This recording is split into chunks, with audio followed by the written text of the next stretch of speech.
صل على سيدنا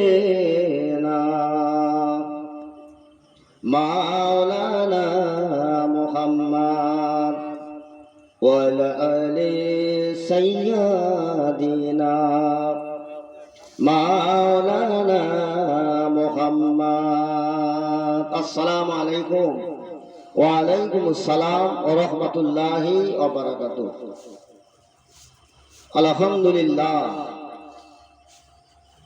আলহামদুলিল্লাহ নাহমাদুহু ওয়া নাস্তাঈনুহু ওয়া নাস্তাগফিরুহু ওয়া নু'মিনু বিহি ওয়া নাতাওয়াক্কালু আলাইহি ونعوذ بالله من شرور أنفسنا ومن سيئات أعمالنا من يهده الله فلا مضل له ومن يضلله فلا هادي له ونشهد أن لا إله إلا الله وحده لا شريك له ونشهد أن سيدنا وحبيبنا وسادتنا ومولانا محمدا عبده ورسوله الذي أرسله بالحق بشيرا ونذيرا وداعيا إلى الله بإذنه وسراجا منيرا. أما بعد فقد قال الله تعالى أيضا فيه الكلامه المزيد وفي الفرقانه الحميد. بسم الله الرحمن الرحيم.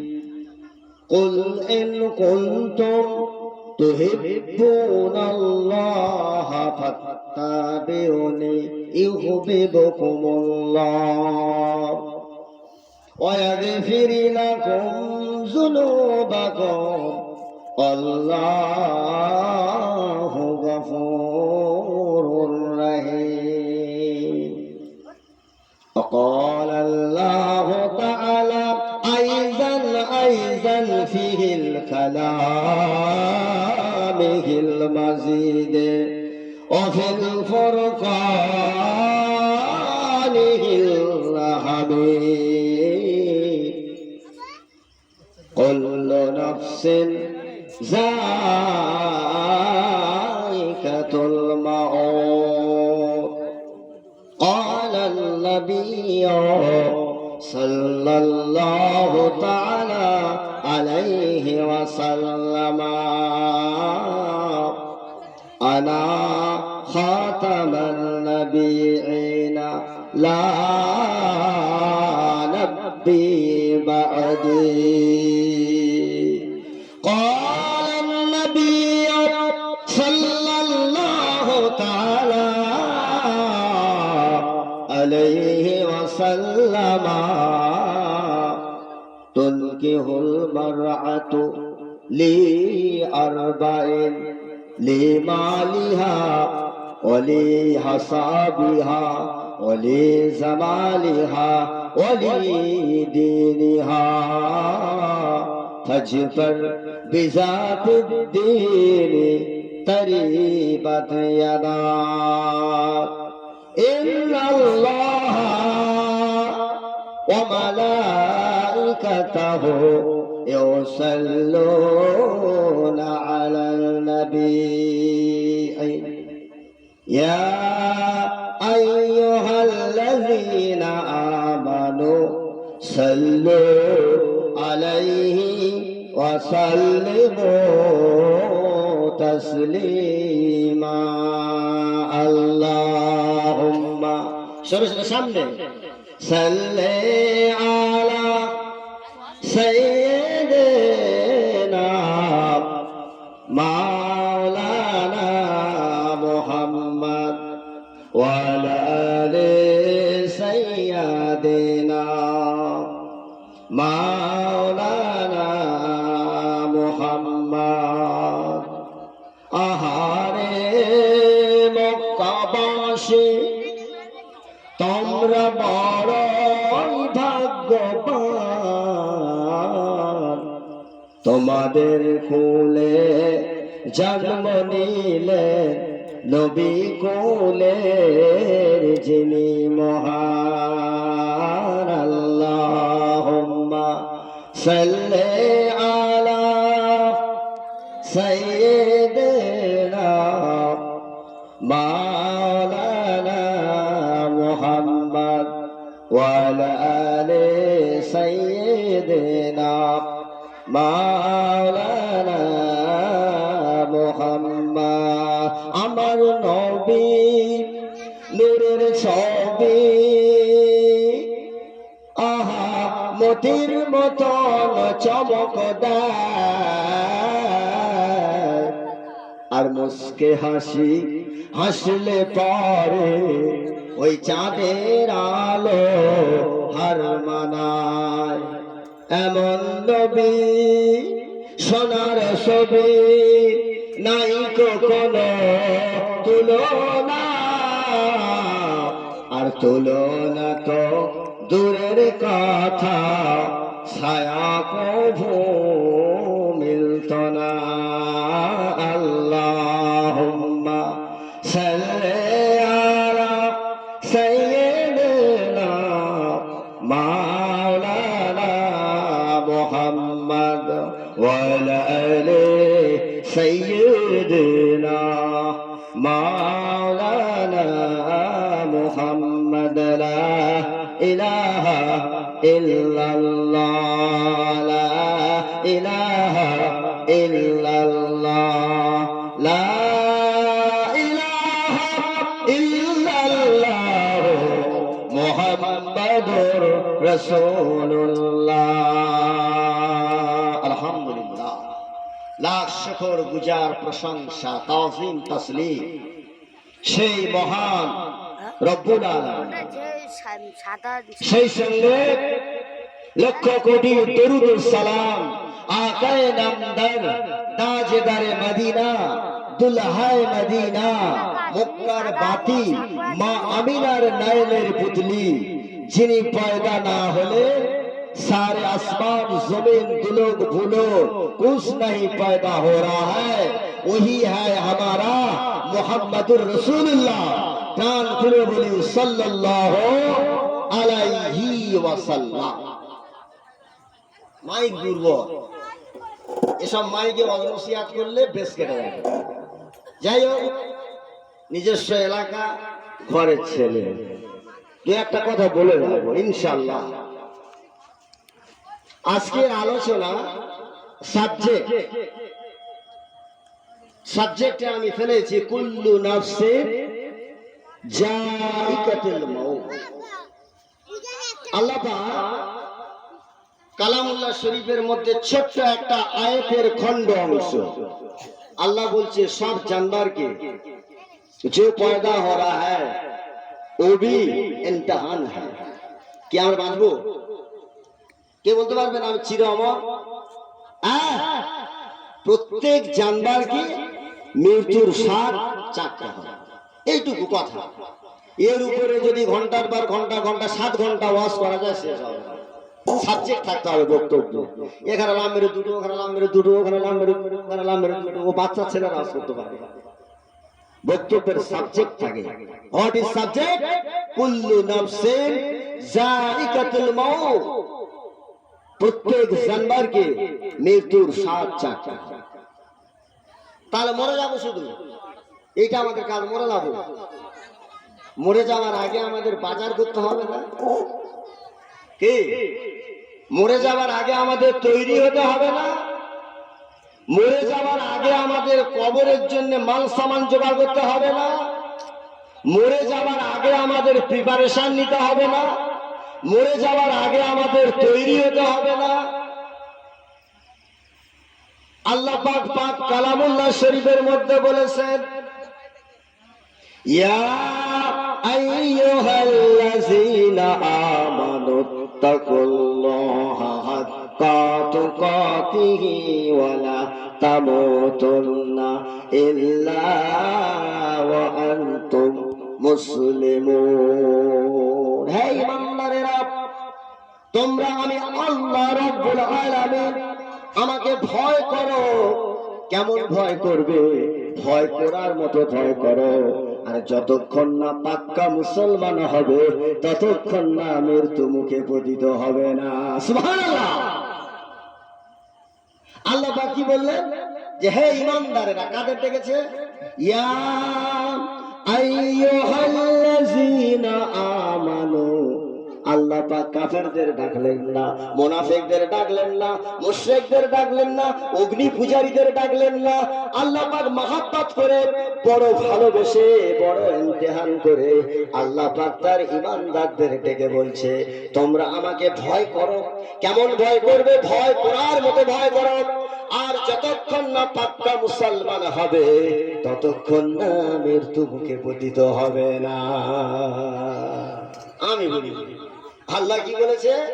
হ্যাঁ মুসলমানেরা, ঈমানদারেরা, তোমরা আমাকে ভয় করার মতো ভয় করো।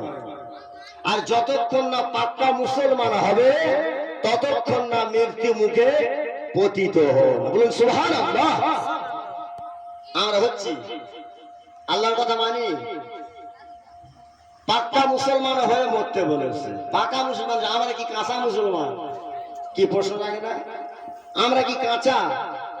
পাক্কা মুসলমান তাকেই বলা হয় যে শরিয়াতের আরকান আহকাম, নামাজ, রোজা, হজ, যাকাত, পর্দা, হালাল হারাম, তাকলিল তাকবিল, প্রত্যেকটা জিনিস এ টু জেড ফলো করে, অনুসরণ করে। তার নাম হলো পাক্কা মুমিন। বলুন আল্লাহুম্মা আমিন। আর বলছে যতক্ষণ না পাক্কা মুসলমান হবে ততক্ষণ না মৃত্যু মুখে পতিত হবে। কে বলেছে? আল্লাহ বলেছে। তাহলে পৃথিবীতে এলাম, মরে গেলাম, কাজ শেষ না। এই যে মরে যাব, মরে যাবার সময় অনেক ইতিহাস।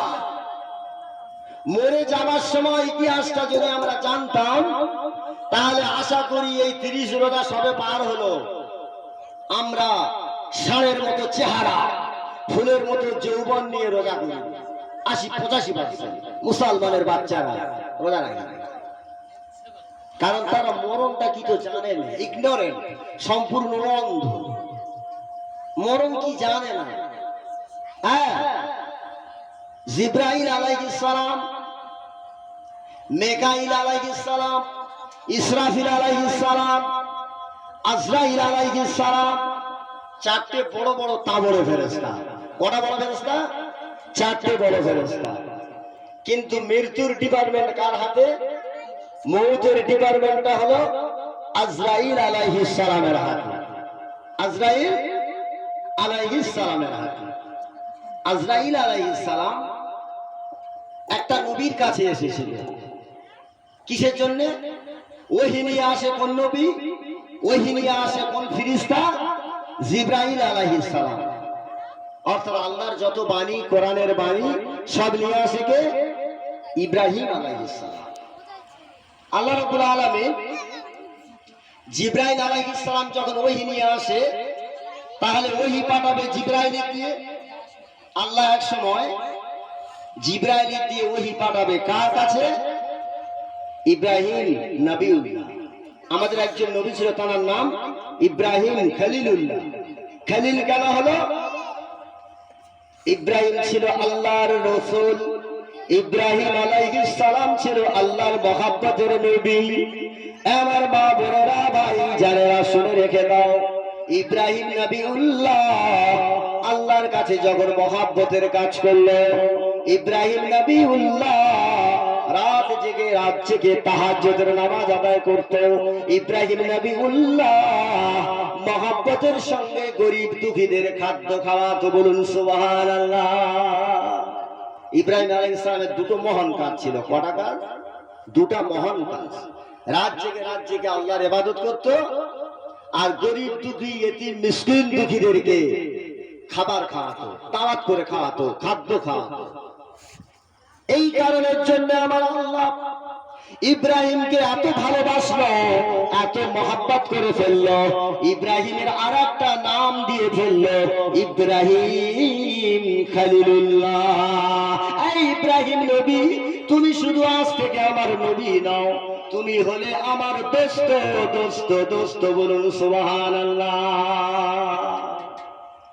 ইব্রাহিম নবী আল্লাহর নবী, কিন্তু কিছু কার্যকলাপের জন্য, কিছু কাজের জন্য আল্লাহ পাক এত খুশি হলো, ইব্রাহিমের নাম আরেকটা বাড়িয়ে দিল। নামটা কি হলো? ইব্রাহিম খলিলুল্লাহ। এই সুসংবাদটা আল্লাহ পাক ইব্রাহিম খলিলুল্লাহর কাছে পাঠাবে। কার দ্বারা পাঠাবে? জিব্রাইল ওহী মারফত। জিব্রাইল আলাইহিস সালাম, যিনি ওহী দূত, তার দ্বারা।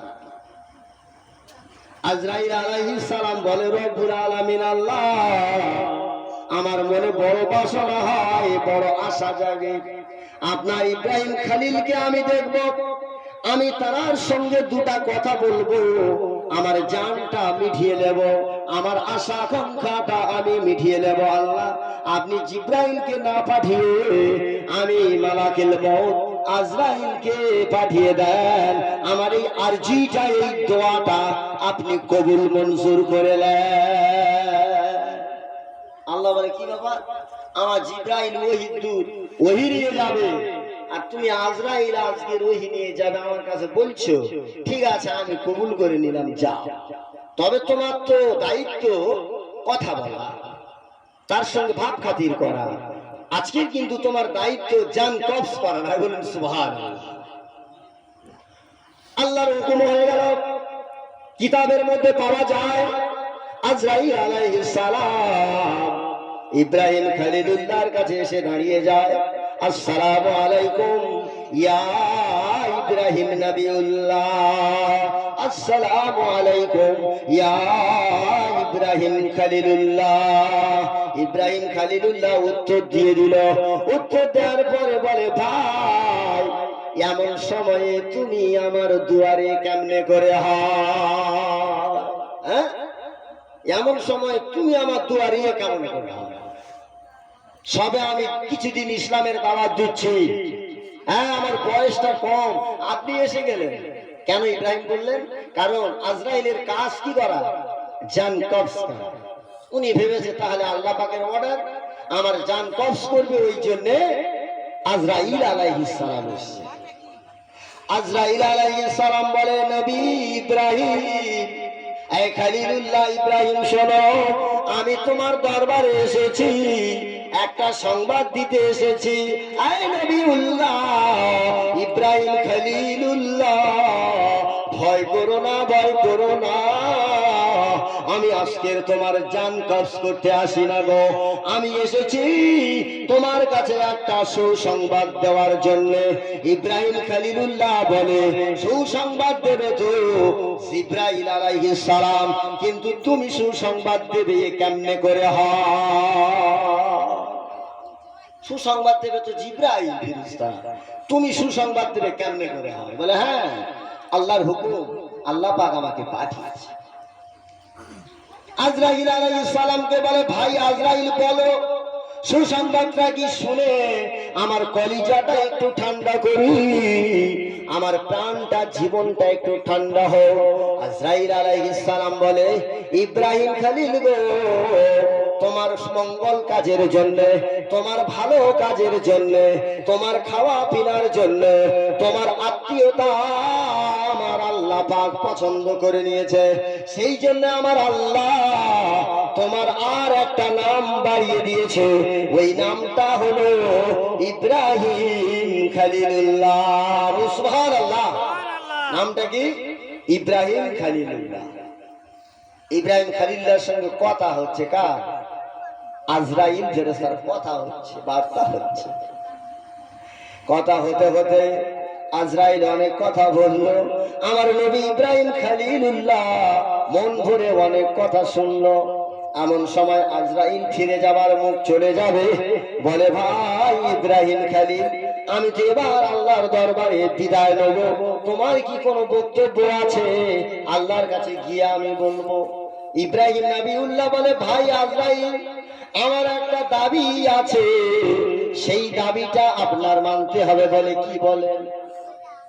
বলে আপনি তো মৌতের ফেরেশতা, বিশ্বের যত মানব দানব আছে, ফেরেশতা আছে, সবার জান তো আপনি কবজ করবেন। আজকের আমার সঙ্গে দেখা হয়ে গেল যখন, তখন তোমার চেহারাটা আমি ইব্রাহিম খলিল দেখতে চাই। তুমি আমার গুনাহগার উম্মতদের খুব আযাব দিয়ে জান নাও।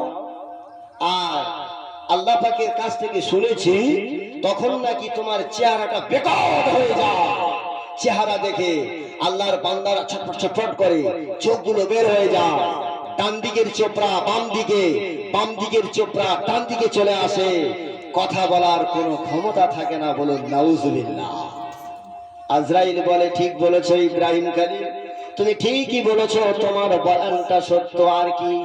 আর আমার জান্নাতি যারা আল্লাহর বান্দা হয়, তাদের সামনে তুমি কেমন চেহারায় জানটা কবজ করো। আমি ইব্রাহিম খলিলুল্লাহ আজকের না দেখে তোমাকে ছাড়বো না। কটা দেখবে? বদকার বান্দাদের জান কবজ করার আক্কা মুক্কা কেমন, তার হিস্ট্রিটা কেমন, ইব্রাহিম খলিল সেটা দেখবে। আর নেককার বান্দাদের জান কবজ করার হিস্ট্রিটা কেমন, কেমন কায়দা, সেটাও দেখবে কে? ইব্রাহিম খলিল। মহব্বতের সঙ্গে একবার দরুদ পড়েন, আল্লাহুম্মা সাল্লি আলা সাইয়্যিদিনা মাওলানা মুহাম্মদ ওয়া আলা আলি সাইয়্যিদিনা মাওলানা মুহাম্মদ।